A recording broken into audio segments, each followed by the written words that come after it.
खुदा में भी लोग अपने देख रहा हूं और माशाल्लाह अच्छी तादाद में लोग भरपूर तरीके से इसमें शिरकत कर रहे हैं। जेलम में मैं देख रहा हूं अपनी हमारी मार्च शाह महमूद कुरैशी उसको लेके आ रहे हैं, और फिर मर्दान के अंदर तो मर्दान भी आज हमारे लोग मोबिलाइज्ड हैं और अवाम पिंडी की तरफ मार्च को लेके आ रही है। तो मैं सबसे पहले सारी अपनी कौम को, आप सबको बताना चाहता हूं कि ये मार्च क्यों है, ये हकीकी आजादी की मार्च हम क्यों कर रहे हैं।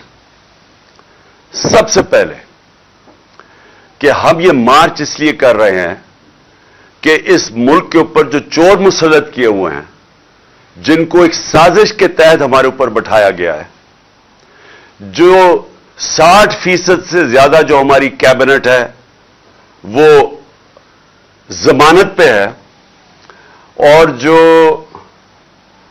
प्राइम मिनिस्टर बनाया गया है उसको और उसके बेटे को सजा होने वाली थी FIA के केस में 16 अरब रुपए के मकसूद चपरासी वाले केस में, और फिर 8 अरब का नैब के अंदर TT का केस था, और फिर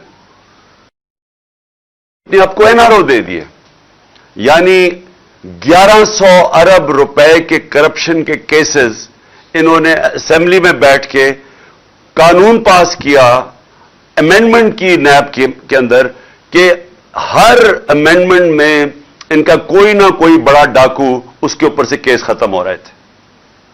तो सबसे पहले तो ये कि हम इसलिए जा रहे हैं इस्लामाबाद में, ये हमारा हक है पुरअमन एहतजाज का एक जमहूरियत के अंदर, कि हम एहतजाज करें कि हम भेड़ बकरियां नहीं हैं, हम इंसान हैं, हम अब अमर बिल मरूफ पे खड़े हैं, जो कि अल्लाह का हुक्म है हमें कि हम ये जब इस तरह के चोर हमारे मुल्क के ऊपर बैठ गए हैं तो हम इसके खिलाफ मुजाहरा कर रहे हैं, मुजाहरे कर रहे हैं और मार्च कर रहे हैं, और सिर्फ एक ये बताने की सारी अवाम को, अपने कौम को हम ये बता रहे हैं कि हम इस तरह के जुल्म और नाइंसाफी को नहीं तस्लीम करते। तो इसके अंदर जो हमारी कोशिश ये है कि पाकिस्तान में लोगों को समझाएं कि कानून की हुक्मरानी क्या होती है। जब चोर इस ऊपर आके बैठ जाते हैं और अपने आप को NRO दे देते हैं, तो इसका मतलब यह कि यहां कानून की हुक्मरानी नहीं है, यह जनरल का कानून है। और हम ये कहना चाहते हैं कि हमारी जो इंसाफ की तहरीक 26 साल पहले शुरू हुई थी, उसका सबसे बड़ा मकसद यह था कि ना पाकिस्तान में जमहूरियत हकीकी आ सकती है, ना हकीकी आजादी आ सकती है, क्योंकि हकीकी जमहूरियत इंसान को आजाद करती है। वो आ ही नहीं सकती जब तक रूल ऑफ लॉ ना हो, कानून की हुक्मरानी ना हो, इंसाफ ना हो। और फिर खुशहाली नहीं आ सकती पाकिस्तान में, किसी भी दुनिया के मुल्क में, जिस मुल्क के अंदर रूल ऑफ लॉ, इंसाफ ना हो। और सारी दुनिया में मैंने आपको बताया भी था कि जितने भी मुल्क सारे खुशहाल हैं, वो सारे मुल्कों में 90% से ज्यादा रूल ऑफ लॉ है, यानी कानून की हुक्मरानी है। और जो सारे गरीब मुल्क हैं, उनके अंदर 10% से भी कम कानून की हुक्मरानी है। नाइजीरिया जो तेल के जखीरे पे बैठा है, गरीब तरीन मुल्क है, क्योंकि वहां जनरल का कानून है, वहां करप्शन है। जब कानून नहीं होता, जब इंसाफ नहीं होता, तो करप्शन होती है, और करप्शन मुल्क का दिवालिया निकाल देती है। तो इसलिए जो अमीर मुल्क है वो अमीर है इसलिए कि वहां इंसाफ है और वहां करप्शन नहीं है, बड़े पैमाने पे करप्शन नहीं है। उनके वजीर चोरी नहीं कर सकते, और अगर चोरी करे तो NRO नहीं ले सकते, उनका प्राइम मिनिस्टर नहीं कर सकता। तो जब पैनामा का जो इंकशाफ हुआ था, तो जिधर जिधर बाहर के मगरबी जमहूरियत के अंदर जिन लोगों के नाम आए थे, वो सब या वो जेल में गए थे, या उनको उन्होंने इस्तीफा दिया था, या वो खत्म हो गए थे, कौम ने उनको मुस्तरद कर दिया था। तो हम अमर बिल मारूफ पे चल रहे हैं इन चोरों के खिलाफ। हम कानून की हुक्मरानी डिमांड कर रहे हैं कि हम ये चाहते हैं कि इस मुल्क में इंसाफ हो, कि ये ना हो कि सिर्फ छोटा चोर जेल में जाए और ये बड़े बड़े डाकू आके आज असेंबलियों में बैठे और अपने केसेस माफ करवाएं। दूसरी वजह, जब से ये आए हैं, इस मुल्क की माशी कत्ल हो चुका है। और ये मैं अब नहीं 6 महीने से कह रहा हूं कि अगर اگر یہ چور اوپر جو مسلط کیے گئے ہیں، اگر آپ سمجھ رہے ہیں کہ یہ کسی ملک کو بہتر چلا لیں گے، تو ان کا 30 سال سے یہ ملک پہ ہمارے ملک کے اوپر حکومت کر رہی ہیں. دونوں جماعتیں 30 سال سے ملک پہ حکومت کر رہی ہیں.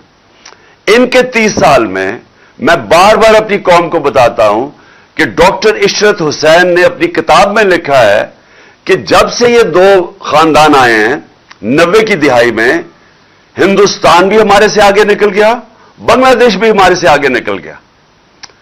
یاد رکھیں کہ 90 سے پہلے پاکستان معاشی طور پہ، ہر طور پہ بنگلہ دیش سے بھی آگے تھا، ہندوستان سے بھی آگے تھا.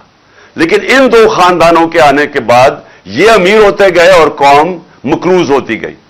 تو ہم کیا چاہتے ہیں؟ ہم چاہتے ہیں صاف اور شفاف الیکشن ہو، ایک نئی گورنمنٹ آئے، تاکہ سیاسی استحکام سے ہماری معیشت میں استحکام آئے. پولیٹیکل سٹیبلٹی ہوگی تو معاشی طور پہ سٹیبلٹی ہوگی. اور میں پھر سے آپ کو یہ کہہ دوں کہ کل میں نے آپ کو کہا تھا کہ پاکستان جب ہم آئے تھے مارچ میں، تو پاکستان کا جو رسک ہے، یعنی اپنے قرضوں کی قسطیں واپس کرنے میں جو رسک تھی یا خطرہ تھا، وہ 5% تھا. کل وہ 64.5% پہ پہنچ گیا تھا. اور آج صبح جو آج آپ اخبار پڑھیں تو 75% پہ پہنچ گیا. یعنی کہ آج باہر کی دنیا سمجھتی ہے کہ اگر وہ پاکستان کو قرضہ دیں تو 75% چانس ہے کہ پاکستان قرضے واپس نہیں کر سکے گا، ڈیفالٹ کر جائے گا. اور یہ اتنا خطرناک ہے کیونکہ جب یہ دنیا یہ دیکھتی ہے تو کوئی باہر کی دنیا پاکستان میں سرمایہ کاری نہیں کرے گی. کوئی بھی کمرشل بینکس بیرونی پاکستان کو قرضے نہیں دیں گے. اور اندر بھی جب لوگوں کو یہ خطرہ ہو کہ پاکستان ڈیفالٹ پہ جائے گا، تو ڈیفالٹ کا مطلب پھر میں آج آپ سب کو بتا دوں، اس کا مطلب یہ ہے کہ اگر ہم اپنے قرضوں کی قسطیں واپس نہیں کرتے تو باہر سے سارا ڈالر آنے ختم ہو جائیں گے. اور ڈالر جب کم ہو جائیں گے، اور جب وہ کم ہوں گے تو ڈالر کی قیمت اوپر چلی جائے گی، روپیہ گر جائے گا. اور جب روپیہ گرے گا تو اس ملک میں ایک اور طوفان مہنگائی کا آئے گا. تیل، بجلی، پٹرول، جتنی چیزیں باہر سے منگواتے ہیں وہ سب مہنگی ہو جائیں گی. ہر چیز مہنگی ہو جائے گی. تو ایک تو مہنگائی آئے گی اور غربت بڑھے گی.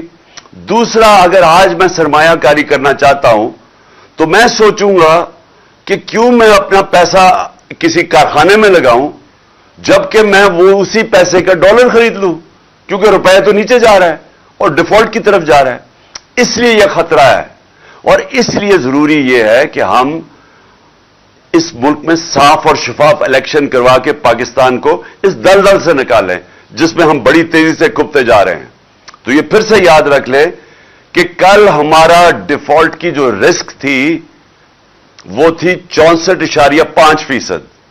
پھر سے کہ جب ہم آئے تھے، ہم جب آخر میں تھے، ہماری جب حکومت جانے لگی تھی تو وہ 5% تھی.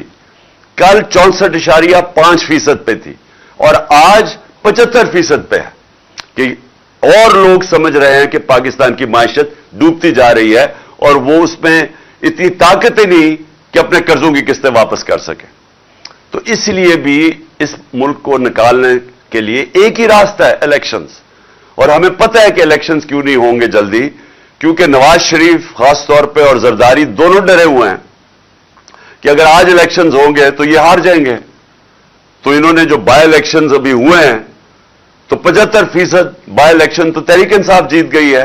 اس کے باوجود کو ان کو پوری مدد تھی الیکشن کمیشن کی، ان کو پوری مدد تھی اسٹیٹ مشینری کی، ان کو مدد تھی اسٹیبلشمنٹ کی، اس کے باوجود یہ ہار گئے. تو آج یہ ڈرے ہوئے ہیں کہ اب الیکشن میں ہم کیسے جائیں. لہذا اپنے آپ کو بچانے کے لیے یہ ملک کو تباہی کی طرف لے کے جا رہے ہیں. اور میں اسی لیے کہتا ہوں کہ ان دو لوگ اور خاص طور پہ نواز شریف جو باہر بیٹھا ہوا ہے، اتنا اہم پوزیشن جو اس ملک کی نیشنل سیکیورٹی کے لیے ہے کہ ملک کا آرمی چیف، اس کی تعیناتی، یہ دو نااہل ہیں اس چیز کے لیے، کیونکہ ان کے مفادات पाकिस्तान के मफादात से नहीं मिलते। नवाज शरीफ तो बाहर बैठा हुआ है, पैसे बाहर हैं, बच्चों ने बरतानिया पासपोर्ट ले लिया है, इनके बड़े बड़े महल्लात हैं, इनकी बिजनेसेस बाहर हैं। कितना है कि कितनी फिक्र होगी इसको पाकिस्तान की कि मैं इतने अहम ओहदे में मेरिट पे फैसला करूं। इसने मेरिट में जिंदगी में कभी फैसले नहीं किए और लिहाजा हम ये समझते हैं कि ये बड़ा अहम टाइम है पाकिस्तान में, इसमें फैसले मेरिट पे होने चाहिए और खास तौर पे आर्मी चीफ के। और मैं ये अब देख रहा हूं कि हुकूमत ने फैसला किया कोई आर्मी एक्ट के अंदर तब्दीली लाने के लिए। मैं उनकी तो बात नहीं कर रहा जिन्होंने लगना है, मैं तो इनकी बात कर रहा हूं जो लगाने वाले हैं। मैं तो इनकी बात कर रहा हूं जिन्होंने आज तक साफ नीयत से इस मुल्क में कोई काम किया ही नहीं है, जिन्होंने आज तक स्वाय के पैसा बनाओ कैसे, चोरी कैसे करो और फिर उसको बचाओ कैसे, एनआरओ कैसे लो, इनका सारा वो फोकस है। इनकी जितनी भी अपॉइंटमेंट्स होती हैं वो इसी नजर से होती है कि इनको जाती फायदा कैसे हो सकता है। तो अगर ये फैसला कर रहे हैं और आर्मी एक्ट में चेंज लेके आ रहे हैं, मुझे खतरा ये है कि ये अपने आप को अपने मुफादात के लिए या ये समझते हैं कि हमें फायदा इसमें, उसमें ये इदारों को नुकसान पहुंचा रहे हैं। इन्होंने पंजाब पुलिस तबाह की, अब्बास खान आईजी की 1993 के अंदर लाहौर हाई कोर्ट में रिपोर्ट है कि इन्होंने कैसे